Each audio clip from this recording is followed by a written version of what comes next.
ellerini.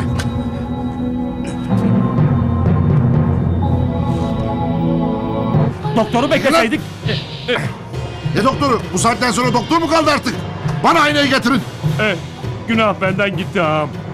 Şehirde bu suratla rahat dolaşabilirsin. Ayna istiyorum. Nerede kaldı? Al sana ayna. Doya doya bak kendine. Ben gideyim.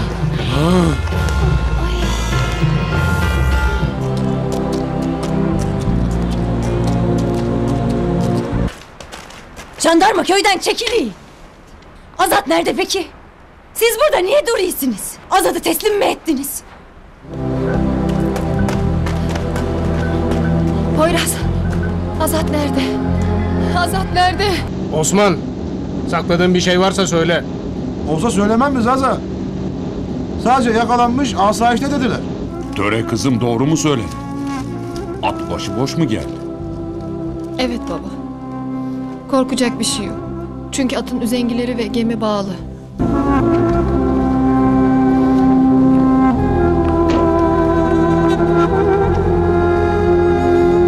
Müjdemi isterim ağam. Müjdemi ne diyorsun lan sen maşallah? Ne oldu? Azat yakalandı ağam.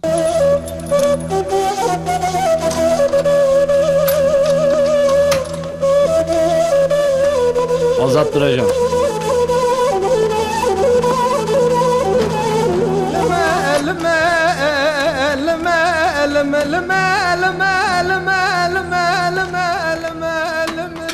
Hoş geldin dede. Hoş bulduk. Al atı Hoş götür. geldin. Hoş bulduk. İyi misin baba? Drajan'a vardın mı? Evet iyiyim kızım. Vardım. Haberler ne baba? Bak kızım. Azat aklı başında adam teslim olmuş. Doğru mu söylüyorsun baba? Nasıl teslim olmuş?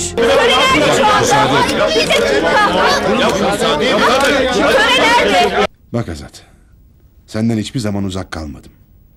Öğrenci olduğumuz yıllardan beri hep seninle beraber olduğum gibi şimdi de yine yanındayım. Bu davayı da beraber kazanacağız. Umudunu yitirme. Hem Azat'ın ilk mi mapusa yatışı? Azat suçsuz olduğuna göre mutlaka gelecek.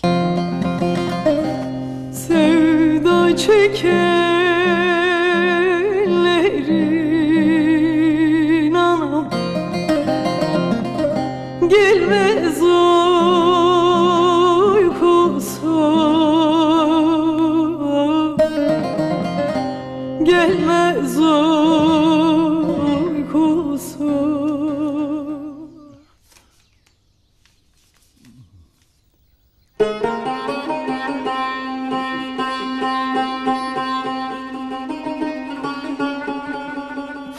Şimdi söyle, babam mısın, babam değil misin?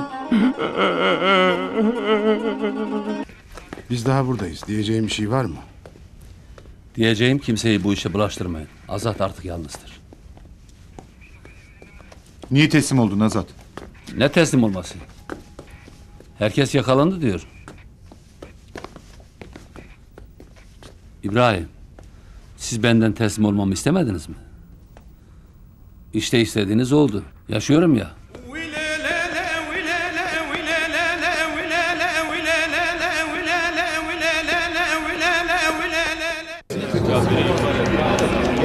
Yalnız değilsin Azat. Çek. Arkandayız Azat. Hiçbir şey kaçırma. Kamerayı çalıştır. Seni yaradana kurban. Tekrar hapse girecek misiniz? Yalnız değilsin Azat. Suçlu musunuz peki?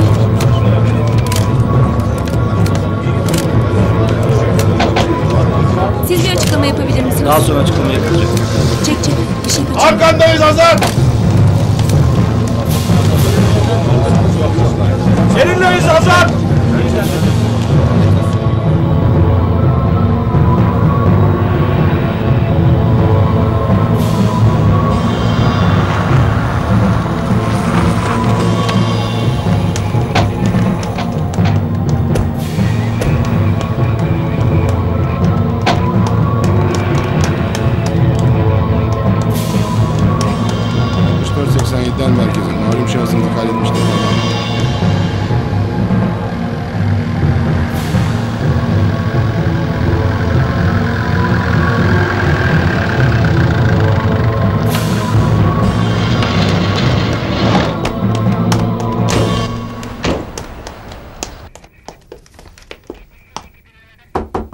Gel.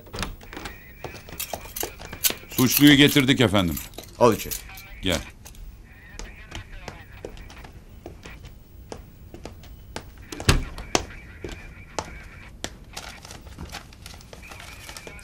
Sanık Azat Direcan. Tahir ve Ayşe'den olma, 1960 doğumlu. Direcan nahiyesi, Malatya merkez nüfusuna kayıtlı okur-yazar. Serbest meslek sahibi, siyasi sabıkalı. Doğru mu? Doğrudur efendim. Yaz kızım. Sayın Azat Direcan. İddianameye göre 11-10-2003 tarihinde saat 14.30 sularında havaalanı yolu Karapınar mevkiinde ideolojik amaçla yol kesme sonucu eski milletvekillerinden Şero Katıroğlu'nun vurulmasına ve aynı güne istinaden Şero Katıroğlu'nun çiftliğini basarak kardeşi Sadullah Katıroğlu ve avukatları Reyhan Kara'nın ateşli silahla vurularak yaralanmasından dolayı sanıksınız.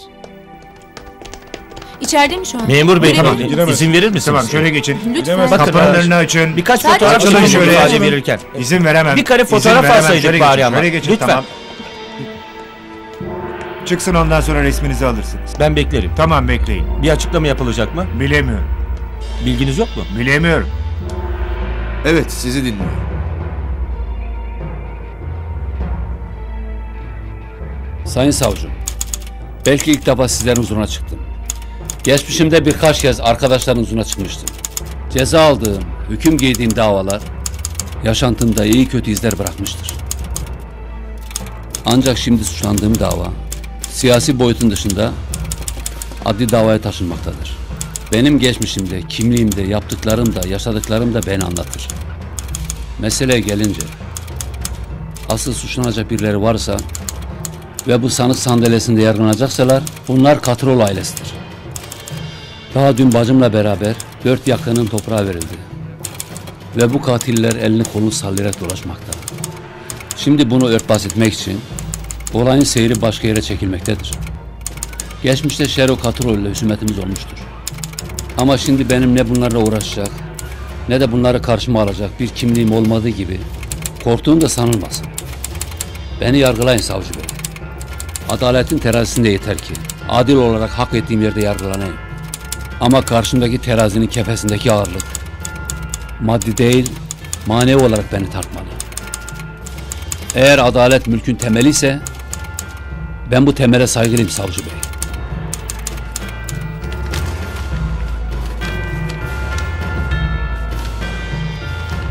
Yaz kızım.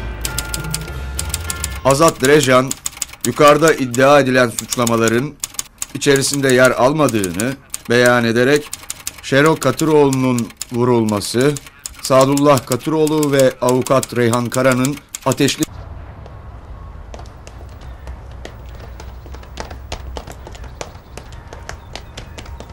Ne oldu İbrahim? Durum nedir? Ben hislerimde yanılmam. Dedim size. Azat yakalanmadı.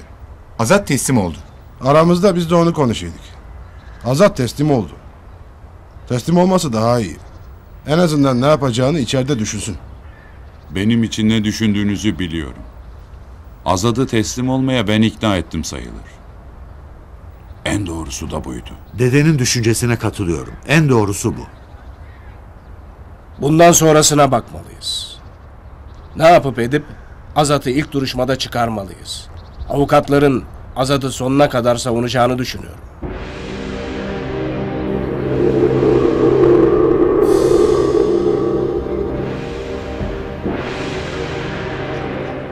Durum Azat'ın lehine gidecek. Bak Fırat, işin aslına bakarsan Azat yakalanmadı, teslim oldu. Nasıl yani? Benim gözümün önünde polisler götürdüler.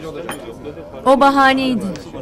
Çünkü bütün Direcanlılar ve arkadaşları Azat'ın teslim olmasını istiyorlardı. Yalnız biri hariç. O da töre, nişanlısı töre. Çünkü Azat teslim olursa intikam duygusuna kapılmayacak. Yaşama şansı artacak. Mapusa girmesini yaşama mı sanıyorsun? Öğrendiğim kadarıyla Azat tutsaklığı asla kabul etmez. Göreceksiniz. 2. mahkemede bırakacaklar. O zaman da beraber mahkemede oluruz. دخلوا خالو جمع چتله وای جمع صار خالو ويدا جمع چتله جمع صار کسی خیر خوازه وای جواب gibi beş خاله مودو بگره بلا جمع چتله وای دشت پوتینه ولات غریب غربت کار خواب خالو بلا بند روميا واي بندك قرانا خالو دستمت كلبشي دار زيانة خالو ودا خالو خالو وزقرت مال غريبية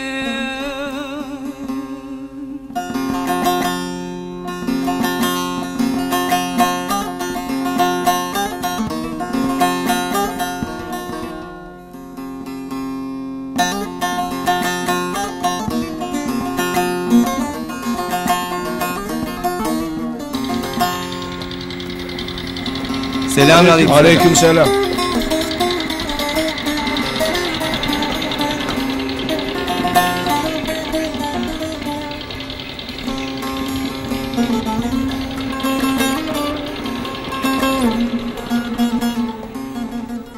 İmam efendi, dediğimiz gibi hepimizi temsilen gidiyorsun. Azad'ın daha iyi olduğunu söylersin. Hıdır'la Yusuf'a gelince kesinlikle bulunacaklar. Ha, İmam efendi, Töre bacıyla görüşebilirsen ona da selamımızı ilet. Azat iyidir de. Tamam, iletirim. Hadi görüşürüz. Hadi kal sağlıcakla.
Beraber öyle.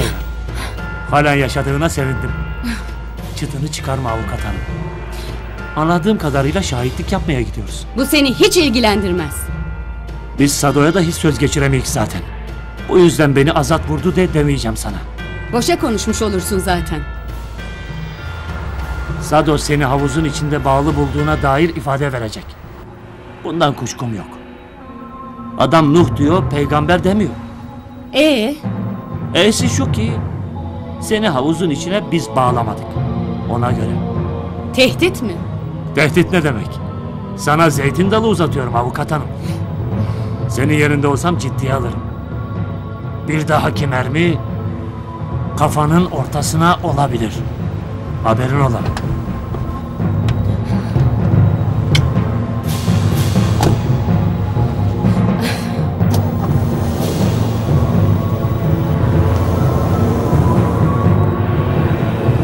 Ne oldu, ikna ettin mi ağam? Demini aldı.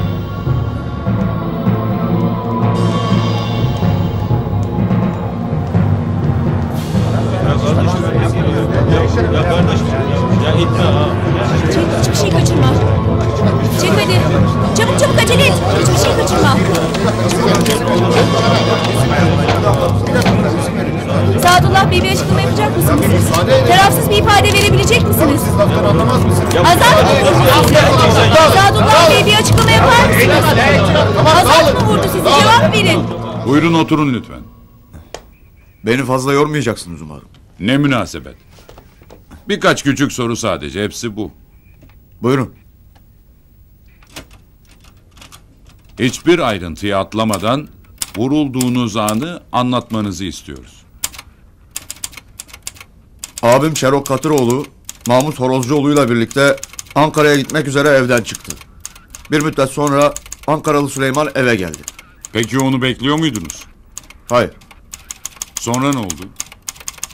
Ankaralı Süleyman abimi kötüleyen bir takım laflar etti. Hayırdır Ankaralı? Dönüşünün sebebi ne ola ki? Ankaralı'yı nasıl tanırsın bilmem ama son yapılan yanlışı, hele de kardeşin kardeşi yaptığı ihaneti hazmedemedim ve geri döndüm. Kardeş demekle kastın kimedir? Sözümü kesme, önce anlatayım. Önce sen beni dinle. Hangi ihanetten bahsedersin? Şimdiye kadar gördüğüm bütün ihanetlerin içerisinde sen vardın. Yoksa Şero'yla yeni bir oyun taktiği mi? Ne yaparsanız yapın. Ama bu saatten sonra Katıroğulları oyuna gelmeyecek. İşte Şero'yu da Ankara'ya geri gönderdik. Daha ne istersiniz? Bitti mi? Dinleyeyim seni.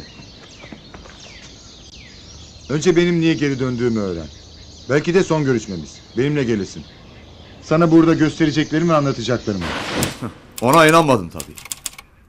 Bunu kanıtlayacağım deyip bahçelerin oradaki havuza götürdü beni. Peki havuzda ne gördünüz? Bak gör.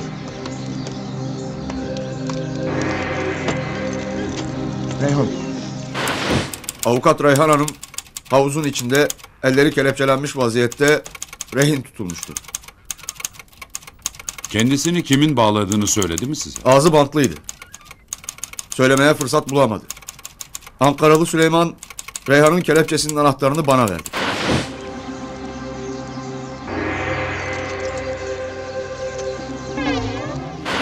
Kelepçeyi açmak için eğilmiştim ki Süleyman çıkarıp silahını beni vurdu.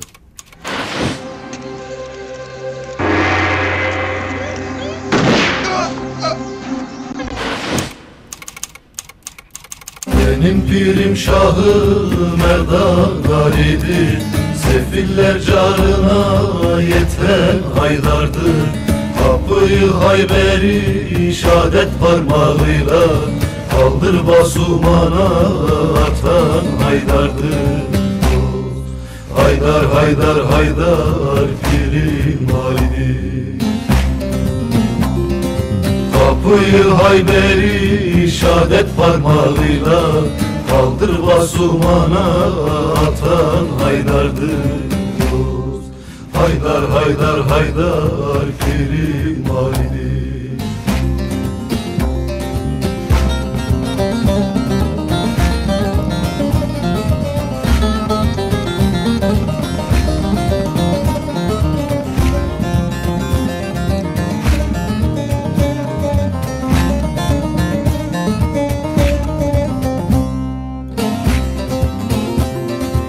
Onlar girer zahir batın donuna, onların rızkı gelir kudret tonunda.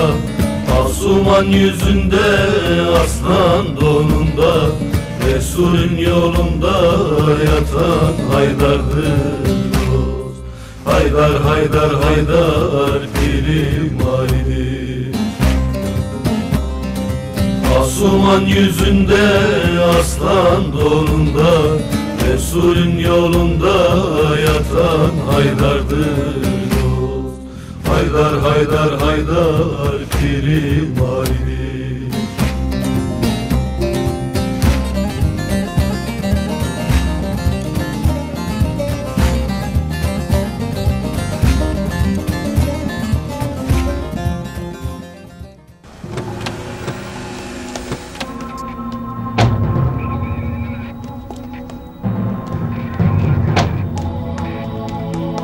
Reyhan Hanım, beni Azat Tamam, vurmadı izin verin. demiştiniz. Lütfen İzin bu verin, konuda bir geçelim. açıklama yapar mısınız? İfademin Teşekkür arkasındayım. Beni Azat vurmadı. Ankaralı Süleyman'ın silahını çektiğini gördünüz de mi? Evet.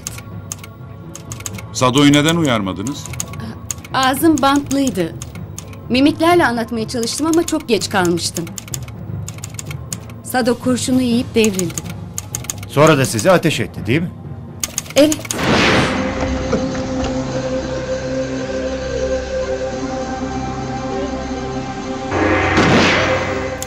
Bağlı olduğum için kaçamadım. Şimdi gelelim en önemli soruya. Sizi havuza kim bağladı?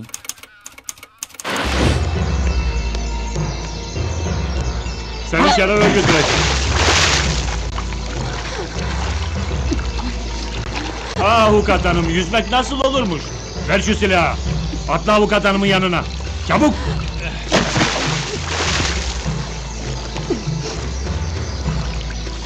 Ya avukat hanım, kayısı bahçesinde beni ekersin ha? Bülbül gibi öttürürsün ha? Şimdi ben seni nasıl öttüreceğim? Çabuk götür bağla onu. Şimdi ben seni nasıl öttüreceğim, nasıl? Avukat hanım.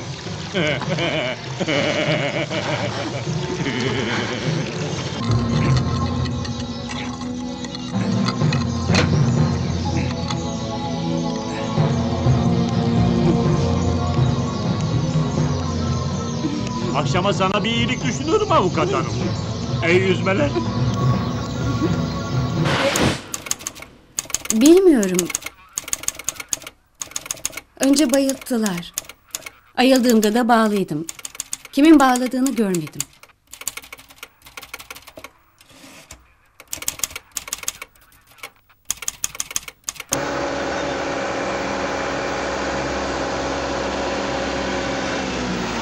Tamam ben burada ineyim tamam. Hadi eyvallah hoca efendi. Teşekkür ederim.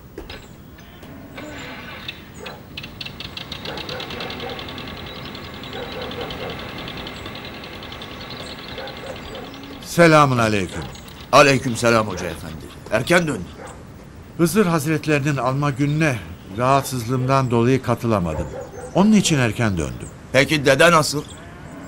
Hıdır'dan haber var mıymış? Hacı Bektaş-ı Veli'yi anma gününde kalabalıktan dolayı tam teferruatlı konuşamadık. Ama haber yokmuş. Peki dede çok üzülüyor mu? Üzülmez mi? Hıdır artık dedenin baktığı bir yetim değil, onun oğluydu. Hadi eyvallah. Eyvallah.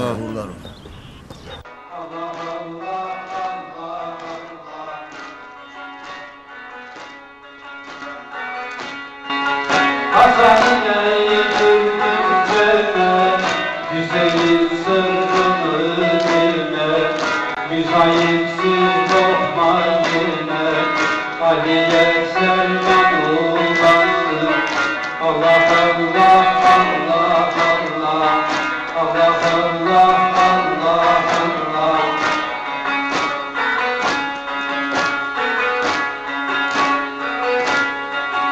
Zeynep bakacak herkese, Kırıcaya kaldı gözüm, sakın kırılma sözüm, Ali'ye Selman olasın. Allah Allah Allah Allah, Allah Allah Allah Allah.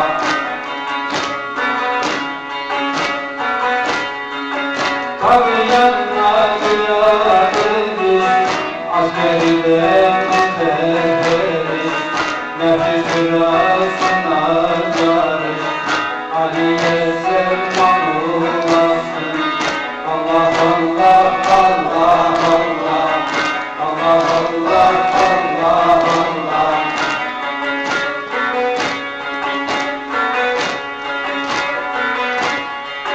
Hatay'ın gözünü vurma, gidecek de sen ayrılma, her adama sırrın verme, Ali'ye Selman olasın. Allah Allah Allah Allah, Allah Allah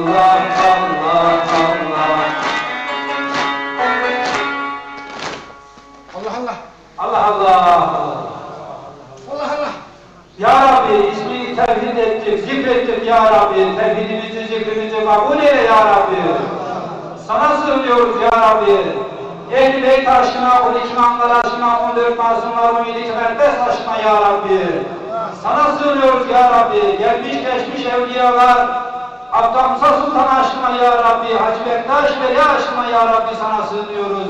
Kusurlarımızı affedesin ya Rabbi, şerlerimizi def edesin ya Rabbi. Hü gelişen demine ya Rabbi.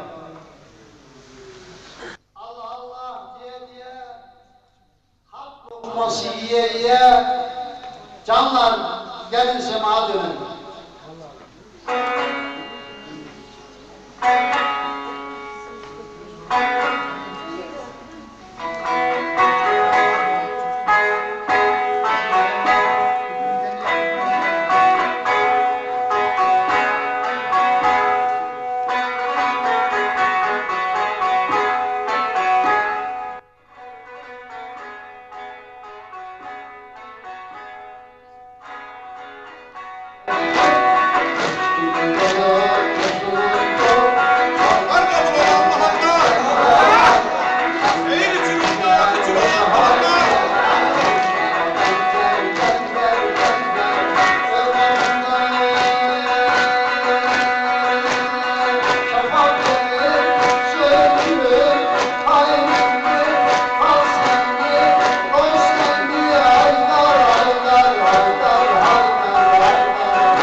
İçeri gelmeyecek misin?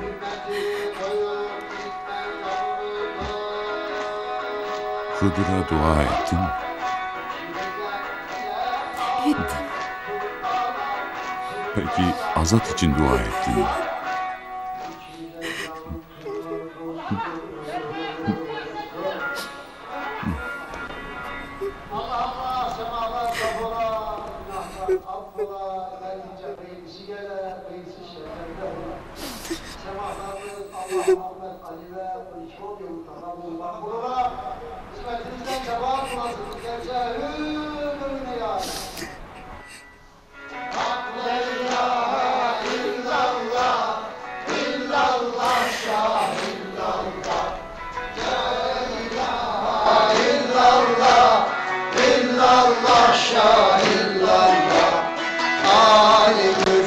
Güzel şahım, şahım eyvallah, eyvallah şah.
Oturun.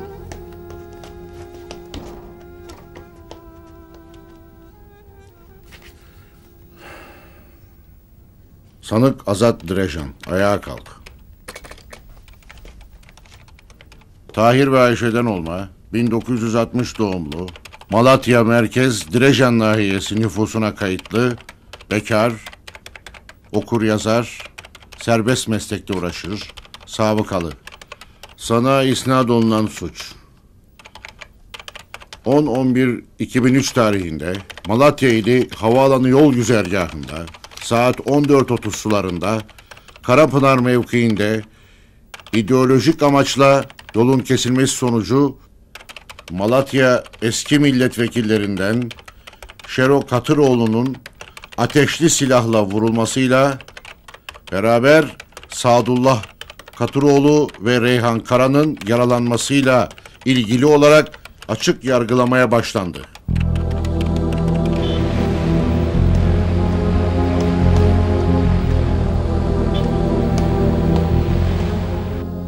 İddia makamının esas hakkındaki mütalası soruldu. Buyurun savcı bey. Sanık Azat Direjan'ın 10-11-2003 tarihinde Malatya ili havaalanı yol güzergahında saat 14.30 sıralarında Karapınar mevkiinde ideolojik amaçla yol kesmesi sonucu Malatya eski milletvekillerinden Şerok Katıroğlu'nun ateşli silahla vurulması olayının siyasi amaçla öldürmeye yönelik olduğu, kolluk kuvvetlerinin tutanakları, emanette kayıtlı silahın balistik raporu ve tanıklar Seyit Koçoğlu, Kadir Bulaşıcı, Sadullah Katıroğlu, Maşallah Camuzoğlu ve Reyhan Kara'nın beyanlarıyla tüm dosya kapsamında anlaşılmakta. Sanık Azat Direjan'ın eylemine uyan Türk Ceza Kanunu'nun 168'e 2, 3713 sayılı kanununun 5. maddesiyle Türk Ceza Kanunu'nun 31, 33, 36 ve 40. maddeleri uyarınca cezalandırılması kamu adına talep ve iddia olunur. Oturabilirsin Azat Direjan.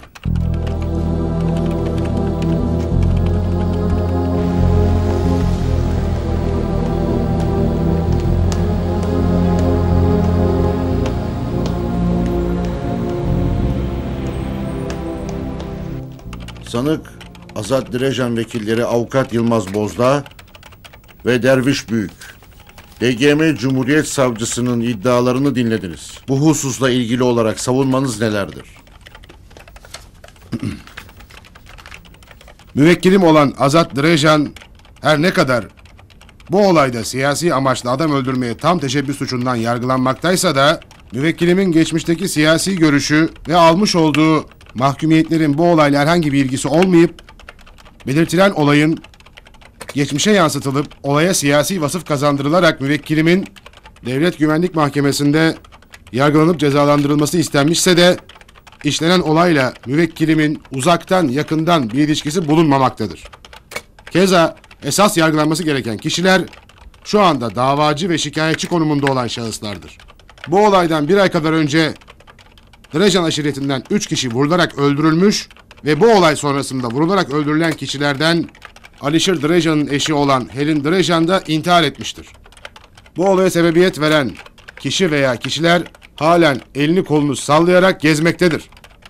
Şikayetçi olan Şero Katıroğlu'nun bu olayı Azat Direjan'ın üzerine yıkmasının gerekçesiyle gündemi değiştirip asıl zanlıların yakalanmasını engellemektir.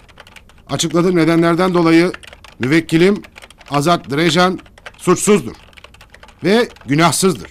Tutuklu kalması mağduriyetine neden olmaktadır. Sabit ikametgah sahibidir. Kaçması mümkün olmadığından tahliyesiyle beraatine karar verilmesini talep ederim. Meslektaşımın beyanlarına aynen katılıyorum. Müvekkilim suçsuzdur. Tahliyesiyle beraatini talep ediyorum.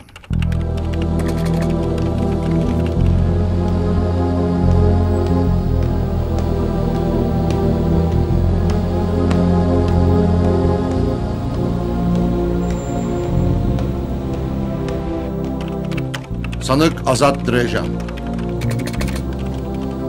üzerinize isnat edilen suçlamayı ve avukatlarınızın beyanlarını dinlediniz.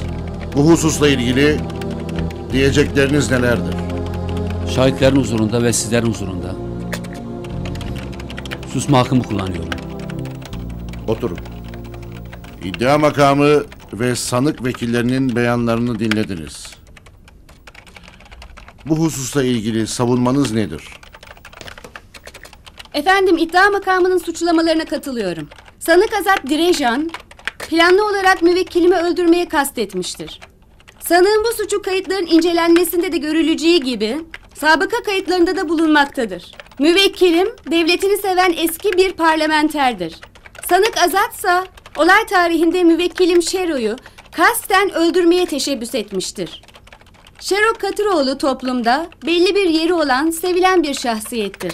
Sanıksa bu durumdan hoşnut olmadığını her halükarda belli etmiştir. Sanığın bölge halkını ikiye böldüğü ve halkı kin ve nefrete, düşmanlığa sevk ettiği görülmektedir. Bu dosyada bulunan sabıka kaydı, emanet makbuzu, emanet makbuzundaki eşyaların incelenmesindeki balistik raporu, yakalama tutanağından görülmektedir. Sanığın yargılanması yapılarak vekillerinin talebinin reddiyle tutukluluk halinin devamına karar verilmesini talep ederim.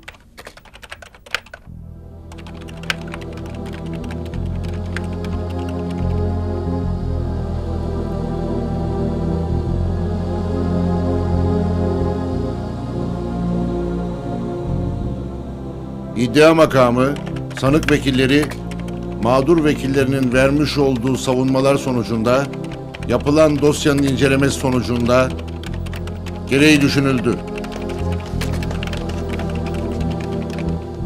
Sanık Azat Direjan'ın sabıka ve nüfus kaydının geldiği görüldü.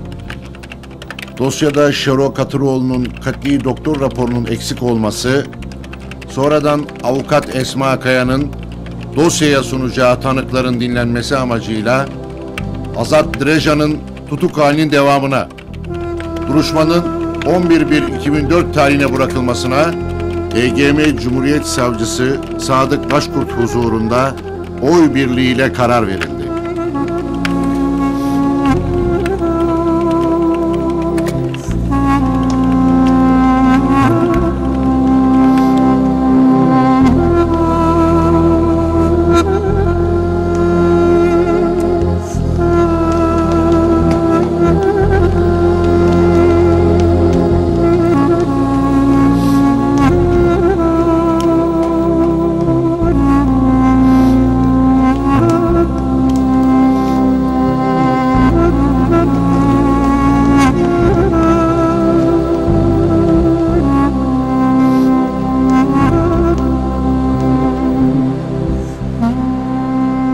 Kim çözecek bunu? Ben öğretmenim. Ben çözmek istiyorum. Ben öğretmenim. Ben çözeceğim. Hani kızlardan parmak yok mu? Hep erkekler mi? Ben öğretmenim lütfen. Ben çözeceğim. Peki sen gel hadi. Önce Ali parmağını kaldırmıştı kızlar. Tahtayı sil bakayım önce. Ali onu çözerken çocuklar sizin de işleminiz var. Siz de bunu çözeceksiniz, tamam mı? 4'te 2 2 keredir. 2 kere 2 4. 4'ten 4 çıktı 0. 3'ü aşağı indiriyoruz. 3'te 2 bir kere 2 2.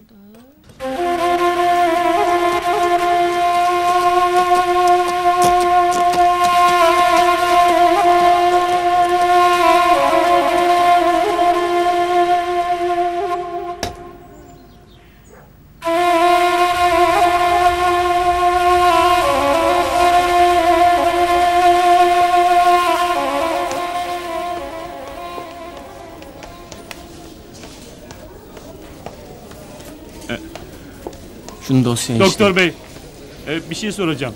Buyur. Şero ağam hastanede öbür binada yatarken bu binada 312'de bir çocuk hasta vardı. Ne zaman taburcu oldu? Adı neydi? Adı... Hay Allah. Yoksa siz şu karaciğer nakli yaptığımız çocuğu mu soruyorsunuz? He. Adı Fırat'tı. Karaciğer nakli mi? Yoksa Azad'ın yeğeninin karaciğeri mi? Evet, aynen öyle. Uyanam yandım. Yandık küçük hanım. Anlamadım. Anlamasan da olur doktor bey. Yandık ki ne yandık. Sağ olasın doktor bey. Bunun sonuçları.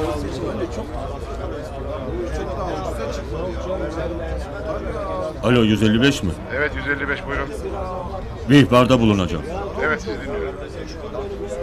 Şero Katıroğlu'nu vuran Beritan Şatıroğlu'nun yeğeni Cesur Şatıroğlu'dur. Şu an merkezdeki dükkandadır. Yurt dışına kaçmaya hazırlanıyor. Sen kimsin? Vatandaş.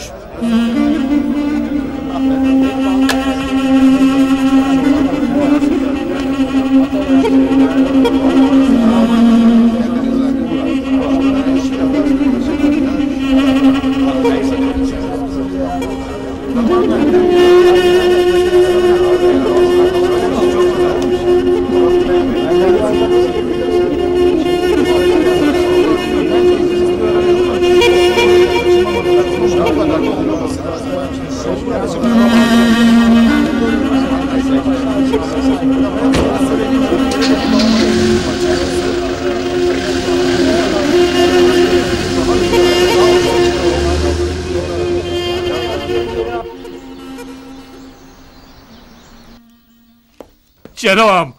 Şero Sağ ağam. olasın. Afiyet olsun. Aa yenge, Şero ağam nerededir? Yukarıda dinleniyordur maşallah. Ben de seni arıyordum ağam. Durum nedir maşallah söyle bakayım. Kim bu velet? Durum vahim ağam. Durum çok kötü. Duyunca bana inanmayacaksın ama bu velet Azad'ın yeğeni çıktı. He? Sen benimle dalga mı geçiyorsun? Vallahi ağam dalga değil. Bu velet Azad'ın yeğeni Arafat'ın ciğeriyle, dalağıyla, böbreğiyle yaşıyor. Drajanlar da bu çocuğa bu yüzden sahip çıkmış. Vay be. Adamların ölü ciğerleri bile para ediyor. Eyvallah. Nazo! Nazo! Bu kızı al, topla eşyalarını doğru Ankara'ya gidin. Maşallah, ne duruyorsun? İlk uçakla Ankara'ya gönder. Ben de dedimdi gönderek diye. Hiç bağırmana gerek yok. Biz geldiğimiz gibi gitmesini de biliriz. Yürü! Gönder bunları maşallah. Görüyorsun değil mi Sado? Ne diyeyim abi?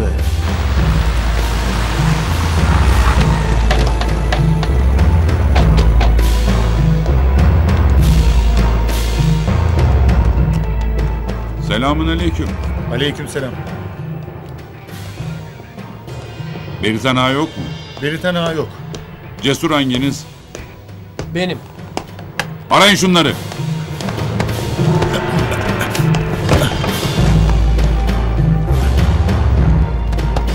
Komiserim silah.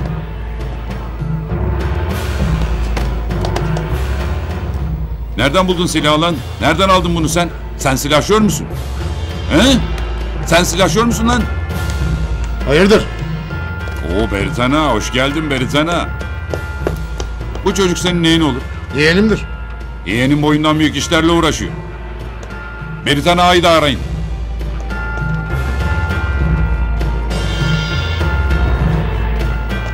Temiz komiserim. Üzgünüm Beritan ağa, bizimle geleceksin.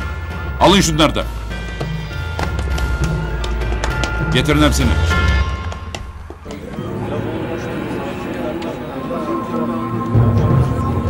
Bırakın bu kalsın.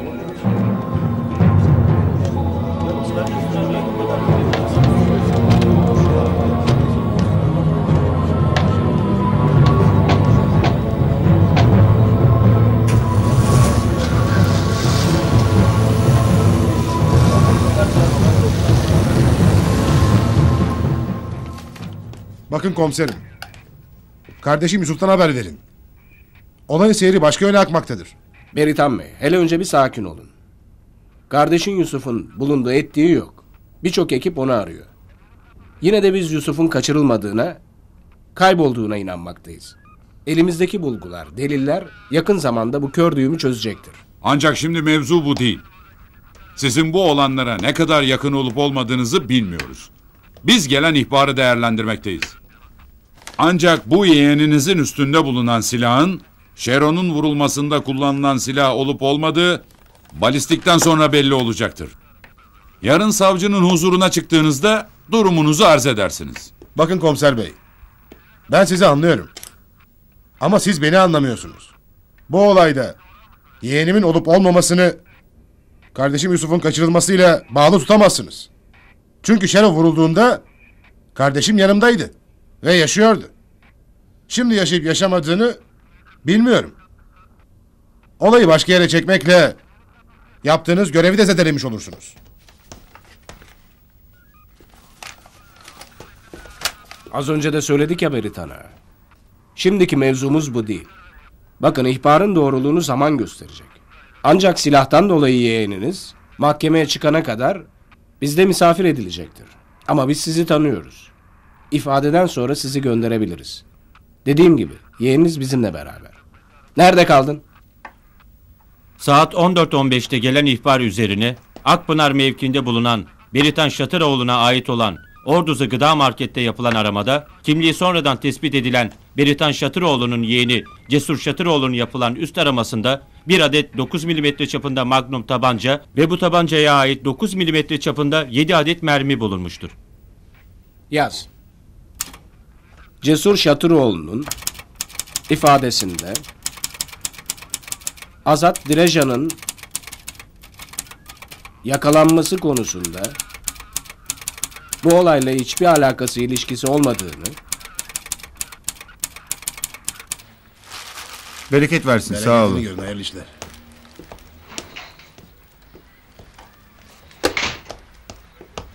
Selamun aleyküm Mustafa. Aleykümselam dedi. Beritan Kirve yok mu? Beritan aile Cesur'u gözaltına aldılar. Ya Yusuf'tan bir haber? Yusuf'tan bir haber yok. Ya Hıdır'dan dedi. Haber olursa ikisinden de olacak. Dede oturmaz mısın? Ben savcılığa gideyim. Hem Beritan'dan haber alayım hem de Azat'la görüşmek için savcı beyden izin alayım. Eğer bizimkiler uğrarsa öyle söylersin. Tamam dede. Söylerim.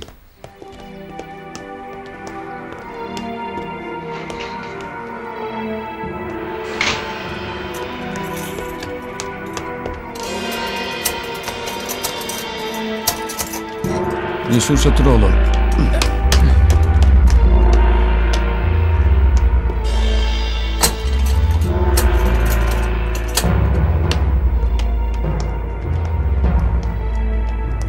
Geçmiş olsun. Karar. Azat Direjan'ın Türk Ceza Kanunu'nun 100-168. maddesine göre kasten adam öldürmek, bölücülük yapmak, insanları ölüme sürüklemek, her türlü suçu işlediğinden idamına karar verilmiştir. Önce asalım, sonra kafasını keseriz ha. 3 defa asılması, indirdikten sonra onun gözleri önünde kafasını kesek. Törede görsün, törenin gözleri önünde yapalım her şeyi. Asamazsın! Hayır! Türkiye Cumhuriyeti kanunlarının 128. maddesinin bilmediğim fırkasına göre kaç defa birkaç tane adam öldürmekten bu karşınızda gördüğünüz masum suratlı canavarı idama mahkum ediyorum. Oy birliğiyle karar verilmiştir. Hayır! Asacağım, gözlerinin önünde asacağım. İdam edeceğim seni. Asacağım, indirip tekrar asacağım. İndirip tekrar asacağım. İndireceğim, tekrar asacağım. Asacağım seni.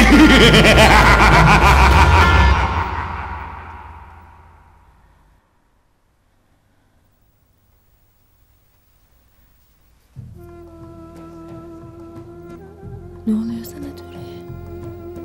Gitgide Sine'ye benzemeye başladın.